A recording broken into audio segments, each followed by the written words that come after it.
Everybody, it's Cobbler Bob. Got some updates here on the 71 Cutlass as well as the garage. Okay, so let's go. All right, so I wanted to update you guys. I know you haven't seen a video from me in a while here. I've been a little bit busy, and hopefully you notice here, right? This wall was always finished. That wall there was bare studs. That wall there was bare studs. And then the strips here on either side of the garage door were bare studs. So one of the projects that we did, let me turn the camera around. I didn't, fill in the strips between, like usually you would take some, mud and paper, but it's a garage, right? So those shelves all came down. All the crap on my shelves. This shelf here had to be moved a couple foot away from the wall. That shelf had to be moved away. That shelf there, with all the personal family stuff, is attached to the wall. That had to come down. And this shelf, it was horrible. There's still, it's still kind of a mess, but this is 10 times neater than it was because I had the old interior that came out of the car unexpectedly. Remember, that wasn't planned. And then I have the whole new interior. So some of the interior, you can see the seats, the boxes there for the seats are up there. More boxes, interior stuff. The door panels, most of the rest of the interior stuff is there. That's an old G-body hood. R13 in the walls, insulation rolled is in the walls between all the studs all the way around, and OSB. This is like particle board drywall, or not sorry, drywall, particle board plywood kind of stuff. If you remember, I'll put in shots here of what it looked like, but this was all open. And then also upgraded the electrical. So the way this was set up, you see right now I have 1, 2, 3, 4, 5, 6, 7 shop lights. There were 6. That light there wasn't there. So I had to take a shop light and kind of hang it between the rafters. I had a light there above the workbench, but I had to plug it into the wall, which is a pain in the neck because you get done at night, turn the wall switch off, go inside, and then you're like, oh, I left the light on. You got to walk out in your jammies and unplug it and come back. Much brighter. There are 5 of them now that are LEDs. 1, 2, 3, 4, 5 are LEDs, brand new, much brighter. The 5 that were here were connected to 2 outlets. There were 2 outlets in the rafters. The outlets were switched. So when you turn the switch off, it turned the power off to the outlets. And then all 5 of the lights were connected with extension cords. So I had them wired directly hardwired. They're all wired in parallel. So now it's wired correctly, not with outlets. Those outlets were turned into junction boxes. So it's kind of funny how the LEDs, wow, they take a long time to darken. But anyway, it works. I've got almost like daylight light in here. And now here's a shot of the attic from above. There is a doorway you can get up, and the plywood area there lets you store stuff, and you can see the insulation, the R13. So it is awesome now. And I put a little bit of artwork up. That's always been there. This is the 86 Cutlass. Some of you guys know that I used to have, right? And that's a picture of it in 2003 when I took it to the Bristol Bash. It ran a best of 1239 at 110 miles an hour. It had a big block Olds in it and a 200 4R transmission with 373 8.5-inch gears. That was a cool car. It got stolen. Friends of mine own this. This was actually Joe Mondello's actual race car. I got a video on that. I'll link it in the description below. But I took that picture. Isn't it gorgeous? And then this is a picture I got off the internet, and I made it into a poster. That's actually if you've watched Ford versus Ferrari, that's the actual car from that movie. And it sold for $9.8 million. And a friend restored this car. And I pulled some pictures that I found from, like his Facebook page and a couple from Hemmings. This car actually, he restored it. Ken restored it, Ken Stifler, and it sold at Barrett-Jackson for 89 grand. So that. And one more thing that I neglected to tell you guys that I got rid of my old, literally 30-year-old, 1.5 horse, 110 volt little air compressor. It would literally only run my DA sander, my air tools, would only run it for about 2 minutes before, it ran out of air. This thing runs continuously. This is a DeWalt 37 gallon. It's 220 volts. So I had to have a 220 volt line installed by a professional electrician. This switch here actually cuts the power to the 220 volt line. And then you'll see here, I have 25 foot. This is 1/2 inch inside diameter air hose that I actually got from McMaster-Carr, McMasterCarr.com. I'll link it below. These are 1/2 inch fittings. It was a little bit complicated because the fitting actually is not just a pipe thread. I'll do, maybe I'll do a separate video on that. So this fitting here, the hose, 25 foot. Why do I have 25 foot hose to go 2 feet? Because this allows the air to cool. Very important. Ask any painter, right? Watch videos on YouTube. 1/2 inch adapter, mechanical filter, and then I have 2 legs. I have a regulator here, and this is to all the air tools, right? This is the line that goes to all the air tools right here. And then I have this leg here. It's shut off. I need to replace the pellets in here, but they should be blue. This is a secondary air filter, and this is what would feed whenever I am painting. So I have a separate line for painting with a separate regulator I can run lower and a dryer. And this is also a filter and a dryer, but so you have 2 of them for the air, for the painting, just 1 for air tools, and then you can have 2 different air pressures. So I think that's an ideal setup. It's anchored to the floor, and you can see it actually has rubber isolators and anchors. So that's your air compressor setup. This right here is a 3/8 pipe, brass pipe, and this is quarter. So quarter, 3/8, half. Reason I picked half, it was really hard to find this hose. Couldn't get it at Home Depot, couldn't get it at Harbor Freight or any Tractor Supply. The reason for that is on a 25 foot length, the 3/8 hose, I ran the numbers, would have about a 9 PSI pressure drop across, 25 foot hose. And you go to 1/2 inch, you only have 2 PSI drop. But here's where the car is. Got some avocado here. This is body filler, the green body filler. Usually you're probably used to seeing pink Bondo. Is some, I don't know, some premium stuff. I don't know if it's any better, but this is Evercoat Pro Grade Premium filler. It's nice. Can't honestly say it's like tremendously better or something, but that's what that is. So instead of saying Evercoat Premium Grade, Pro Grade Premium Filler, henceforth this will be known as either avocado, or I will be calling it guac, right? So where we're at, I probably should have taken, I'll cut in pictures. So those are holes.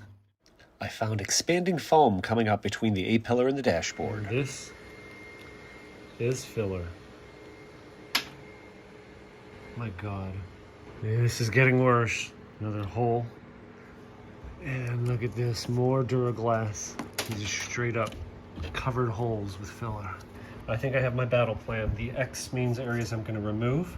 Here I'm removing a section of the A-pillar. I wind up actually later removing the whole thing because I find that the entire thing was filled with the same expanding foam, the great stuff. They use that basically to lay the Bondo on top of.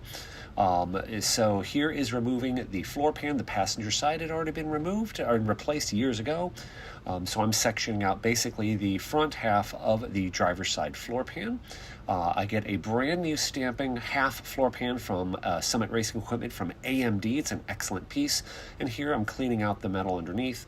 This part is prepping the new panel, plug welding it, and using weld through primer for the bare metal areas. And is screwing it down and then tack welding it, spot welding it. I shouldn't say tack welding, I should say plug welding it and seam welding, butt welding the seams together. And here's the finished result. This is not good. Oh, I just almost want to cry. So I've got the A-pillar taken apart. So then I'm like, you know what? I wonder what was under that, remember that bubbling area? And look at this. This car must have had a vinyl top on it. Some major rust. Oh, the roof's not too bad, is it? Wherever the vinyl top was, that's where rust was. Next is cutting the roof skin completely off. I leave just a 1-inch perimeter and then use a spot weld cutter to cut the spot welds out, cleaning the underlying metal there, getting it down to bare metal with some flap disc sander. This is fabricating a new brace because where the sunroof was, the brace was cut out. I cut that out of flat metal. It came out really nice. The bends in there give it strength. Now this is welding up the rear window channel area. Pieces on the right side here I fabricated, but I didn't realize you could actually buy those from rustreplace.com. All right, so here's the window channel slash top of the quarter panel repaired. Here's the understructure of the roof after I sanded it all down and painted it with POR 15 with a couple coats. Next is putting the actual roof skin on. You can see here this was just the fitting. I didn't record the actual putting it on, but you get the idea.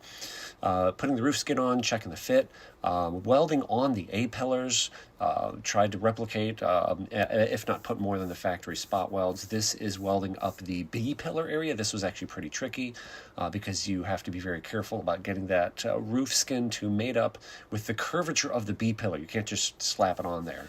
One of the sides actually, this side, I actually had to cut a relief cut to be able to let it draw in a little bit more. Welding it then all the way around. There's a lot of plug welds there. This is the piece from rustreplace.com, that amber piece that I purchased to fix the other window channel. And this is the right side B-pillar, hammering that down, welding it, hammering it, welding it, so that you draw it down, because if you can see there, the back edge, it wasn't perfectly flush with the B-pillar. There's production variance in these cars. We're never going to get it to just drop on, exactly. So plenty of welding. And again, here's that piece from rustreplace.com, the rear window channel. This is getting the dashboard welded in. This is the rusted area because the windshield sits on the front of that lip that you see flopping around. It's very common that these get rusted out, so I just made those pieces myself from fresh scrap sheet metal. I probably should have taken a little more time. I was a little bit too aggressive with the welding, and I did warp it a little bit.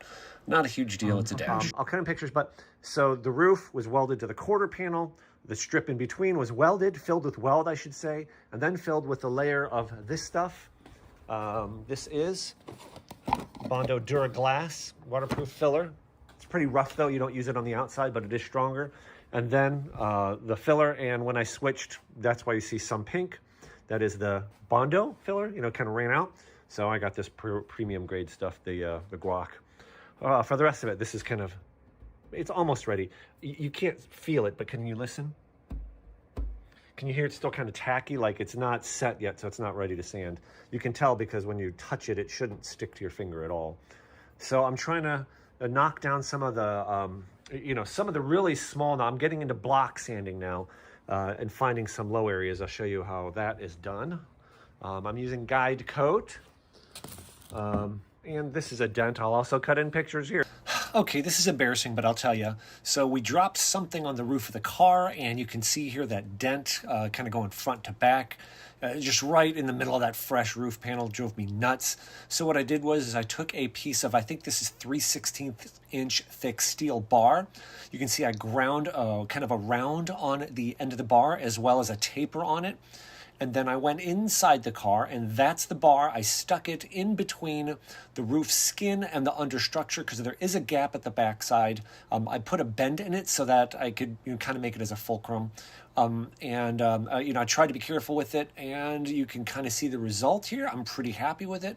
You can watch the light passing over. It's barely noticeable, barely there. I think I got it within, I don't know, definitely within less than a 1/16 of an inch, probably within 20 or 30 thousandths of an inch of being dead flat. And the guide coach showed me that there was a low spot there. So you can see that's like just barely, sparely any body filler. This is where the A-pillar was welded to the roof. We're getting some body work done. I'll show you the other side. And similar kind of thing. So this stuff is dry. I can start sanding on this. Here's the guide coat. So the guide coat, it's got very common in bodywork. I mean, it's really just like a mist. It's just a black spray paint. It just mist on. See, watch. See, it just goes on like real misty. So then when you sand, when you get a spot like this, you get a dark spot, you have a little bit of a low spot. And that helps you find the high and low spots. Like here, see, you see bare steel. So that's high. There was a low spot here. There was a low spot here. So I'm trying to get it really nice and smooth and straight. It's not easy. This is not an easy shape because you've got a curve this way. It's got a little bit of a curve this way when you reach, this strip here. This part is arced, bowed this way until you get to about here. Then it's curved this way. But then this curve is also arced, so you have a compound curve over the fender. So definitely the hardest area I've ever had to do bodywork on a vehicle, because the G bodies are basically arced flat panels connected. So I got a variety of blocks or Durablocks. I have another one in the mail that I'll show you when it comes in. So this one is, I think, a 2 foot long, something like that. Whatever, but it's pretty long. This is 8. 2 times 8 is 16. It's like 18 inch. This is 18 inch long. Just dead flat, straight, sticky back paper. This one's got kind of a cool shape to it. So you've got that round shape and the point, like I was using, you know, this point to, you know, to get into area like that. This one is actually, this isn't supposed to be the sanding surface, but I'm using this rounded part for, like, you know, it's nice for getting this edge here. And of course, flat, but it's pretty short. This one's nice because this one is fairly thin. So if you see, it's flexible. You can bend it, and you can, you know, you can kind of, I'm doing this one-handed here, but you can kind of bend it. You can flex it around arced surfaces. So this is nice. And then you got a little tiny, you know, very flexible in here. So you got to have a bunch of different ones. You got to have a bunch of different ones for different occasions. I've got my longboard here, very straight, flat longboard. I think this one is 2 foot. Yeah, maybe it's the same 18 inch, whatever. But that's what I got going on right now. I'll probably put it on time lapse and I'll keep you guys updated. Gotta at least buzz the whole car down. I'm not gonna take the whole car down to metal, just not doing it. But I'll keep you updated on the progress.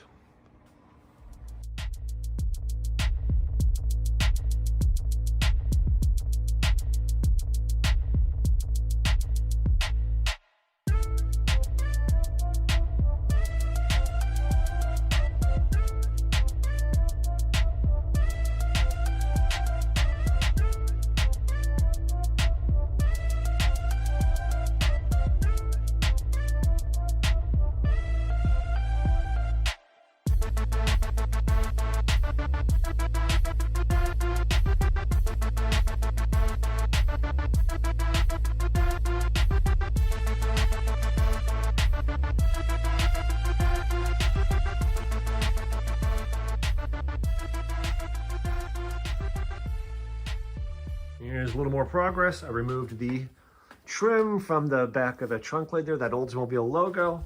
Removed the side markers, removed the wheel well trim from the front, the rear.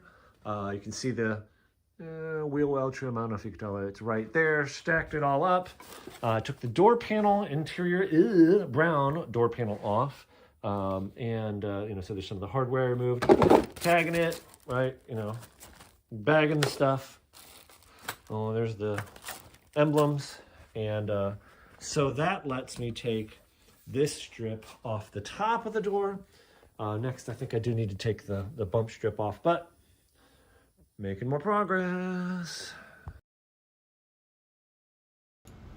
And here I'm actually using some Evercoat Pro Grade glazing putty. Glazing putty is a little easier to sander, but it's softer, so you got to be careful with it. It just doesn't have the strength of body filler, so it's made for very, very shallow places here. This is just a very, very thin coat, just to kind of even things out a little bit.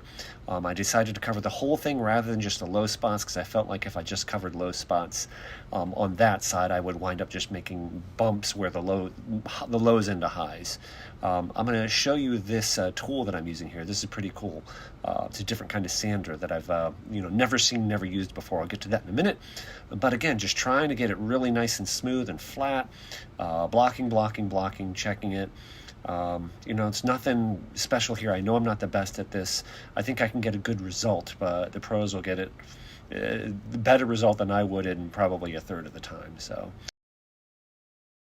got to be really careful here with the DA sander. I use the DA just to get the high spots off the filler, but you can very quickly make valleys with it. So again, going back to this is called a linear blocking tool to try and get it really dead flat here. So working it, taking my time, using different tools for the different, different features there. This is really a complex area. So guys, I want to show you something pretty amazing. This is called a linear blocking tool. I got it from the website linearblockingtools.com. If you notice, it is, it's the acrylic. They have Velcro. I suggest that you get the stick-on, the ones that use a stick-on paper, and you have nothing in between, no extra padding. Now, I'm not telling you, to get these because I say they're great. I found these out from two different guys that are professional bodyworking. One of them is Carthage Custom Cars, YouTube channel. He does like, you know, literally top level, national top level show quality cars. And he's the one I first just saw this from. Then I noticed another one of the YouTube channels that I follow that does, you know, like custom car work, show car level stuff, you know, was using this. And if you see this bottom piece of acrylic is solid. This one's got cuts in it. So obviously you see what that does. And it's hard to do this one-handed, so let me get this on the tripod. So what that allows, it allows this thing to flex, not just one way, but both ways. So, you know, I have other blocks that you've, you know, seen me here using. Like, you know, here's a little one, and it's nice, but it does have, it's not very soft. I mean, so this is pretty good, but it's still got some amount of give in it, you know what I mean? Where this really, I think the advantage, the true advantage is it's more flexible with like, you know, zero give, if that makes sense. You know, so it bends, but it will not have any, you know, wave in the block itself. It doesn't, you know, I mean, obviously you can do crappy body work with the best tool, but let me show you here, for example, on the car where I've used it, right? Can you see the lighter color there? The lighter color where it's sanded, this is obviously filling primer, right? Here's another good example right here. And this is a 2 foot long block, right? That's 2 foot long. And they, you know, the pros are basically saying you want the longest block that you can use for the panel that you're, you know, using. I mean, they even have one that are like 4 feet long for doing Cadillacs. But you see how that highlights? It's sanding like there. It's not sanding there. So I think it's a pretty awesome tool. You can see me using it if you go back and look. So it's going to help me get this thing dead flat. So I think I'm going to go ahead and break the video here. I have sanded down this side of the car here. Taking off that paint. I'm still not 100% sure exactly what I'm going to do with the paint, whether I'm going to take it all down. I don't think I'm going to take it all down to metal. But anyway, I'll figure it out. It'll look nice. And I'll try to get it a little bit in the light here. This quarter panel, I think, is pretty close. It's getting there. I know it always looks good in primer, but we're getting there. I got to cut the video somewhere, so I think I'm going to cut it here. Thank you guys so much for following along. If you like this video, please hit that thumbs up, and you'll get to see more of this content. The next video that's coming out is the rear axle is going into it with a lot of suspension goodies, so don't miss that one. Okay, thank you guys so much, and God bless.